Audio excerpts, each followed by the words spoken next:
Kamusta kayo? Nandito kami sa palengke at naghahanap kami ng linya na dalag o snakehead sa Ingles. Ito ay isang uri ng mudfish na nabubuhay sa tubig tabang. At ang menu na gusto niya, potserong dalag.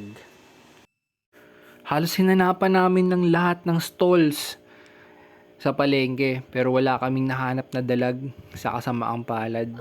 Kaya nauwi na lang kami sa pagbili nitong maya-maya para gawing steak. Ganito lang yan lutuin, mabilisan. Tara, samahan niyo ako. Panoorin niyo po ang full video sa aming page.